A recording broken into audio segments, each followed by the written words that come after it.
pozdravljeni v prostorih Ministrstva za zunanje zadeve.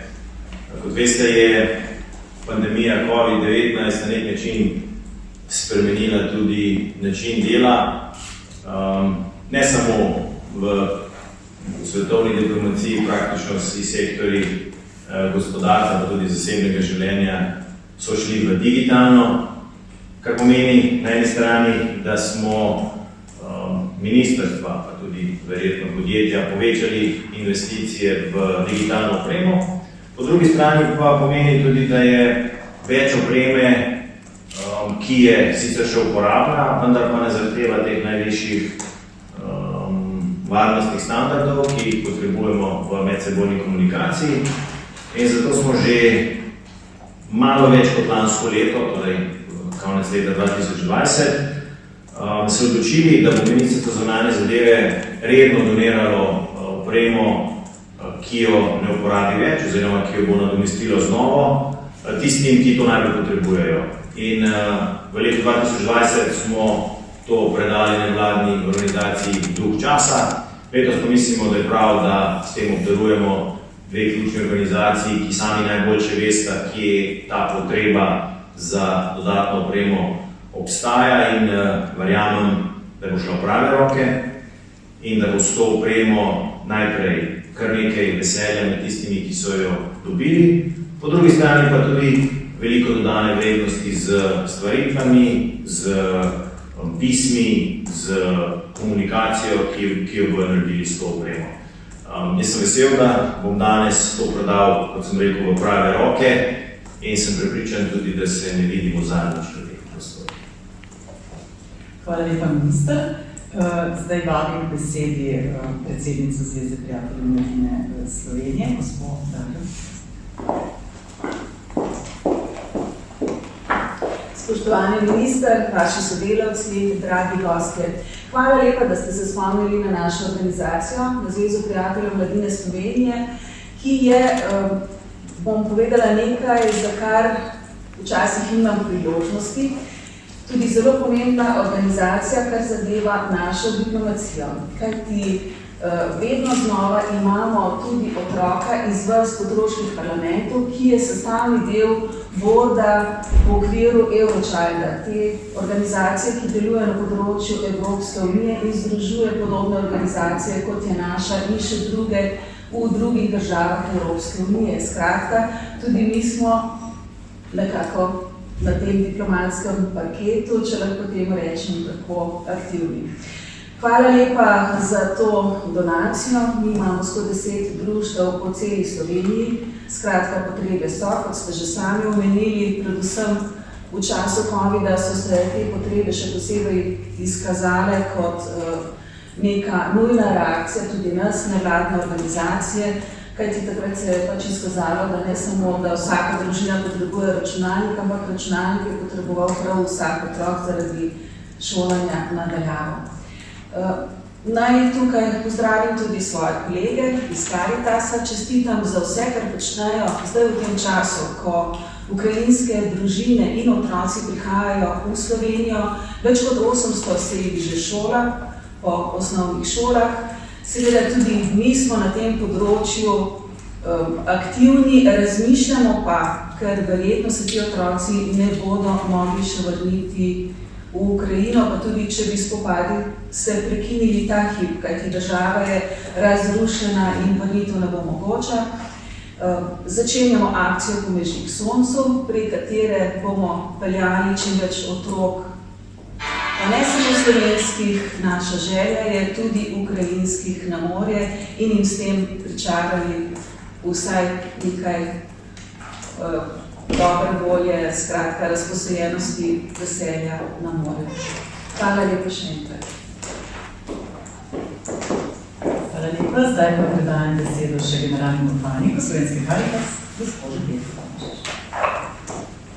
Ja, gospod minister, vsi sodelavci, tukaj na ministrstvu se vidimo v več projektih, seveda najbolj pomembni so za nas mednarodni, humanitarni in razvojni projekti. In ob tej priložnosti tudi zahvala za sredstva in donacijo Caritas Internationalis za pomoč v Ukrajini in seveda tudi za 2 manjša projekta v Moldaviji in pa na Poljskem, kjer je veliko število beguncev in tudi vsi, ki tam oskrbujejo begunce, seveda so v velikih težavah, kako to speljati in urediti. Tako da veseli smo vsega tega sodelovanja. Naša primarna dejavnost je sicer v Sloveniji pri pomoči 90.000 osebam, ki jim pomagamo tudi v Sloveniji. Zelo pomemben del pa postaja tudi mednarodna pomoč in veseli smo, da lahko na tak način sodelujemo. Tudi v tem projektu z računalniki, ki jih bomo prijeli, želimo pomagati predvsem v tem trenutku ukrajinskim otrokom. Naša skrb so predvsem družine, ki živijo na zasebnih nastanitvah. Predvsem v Mariboru, v Celju in Ljubljani imamo tudi centre, kjer se ti otroci in družine že povezujejo, prihajajo na različne delavnice ali pa tudi po pomoč. In seveda ena izmed nujnih stvari je tudi računalnik.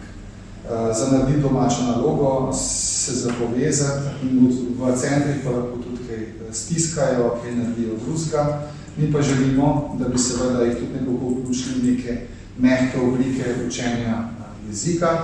In kar je še dodana vrednost pri teh projektih je, da se vključuje Young Caritas, Mlada Caritas, ki te računalnike potem še vse pregleda. V tem primeru bi se dodala tudi ukrajinski jezik in podobne stvari. In pa seveda pomaga pa tudi pri delavnicah, učenju in tako naprej. Tako da eno z drugim. Hvala za vso podporo in za tudi tak način sodelovanja.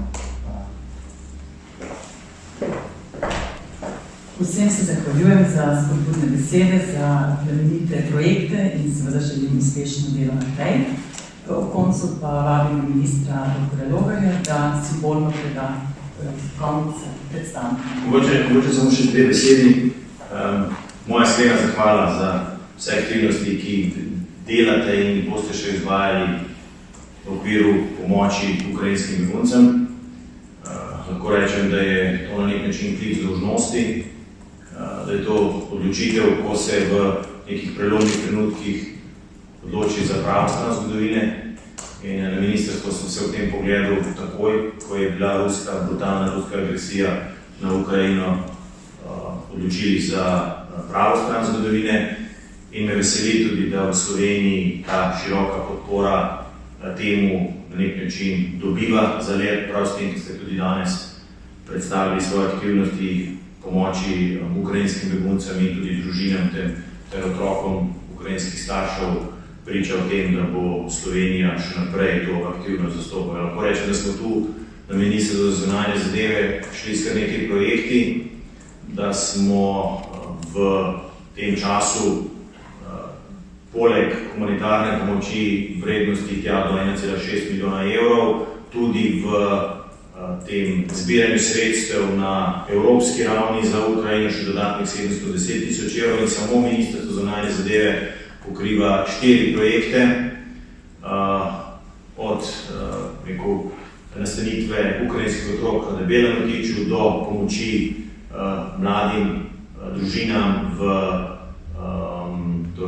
na Poljskem, potem Topov obrok, vsak dom v Moldaviji in še en projekt za zdravstveno in psihofizično podporo v Moldaviji in s tem še dodatno poskušamo prispevati z to humanitarno pomočjo, da se te grozote, katerim so bili Ukrajinci priča, vsaj z te strani poskuša čim bolj blažiti.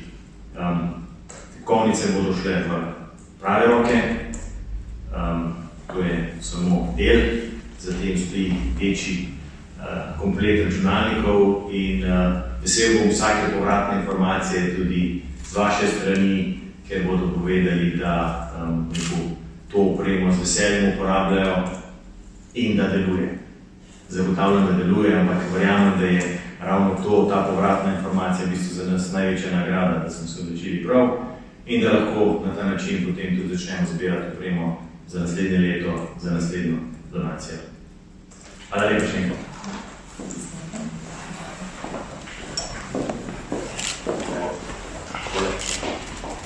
Hvala.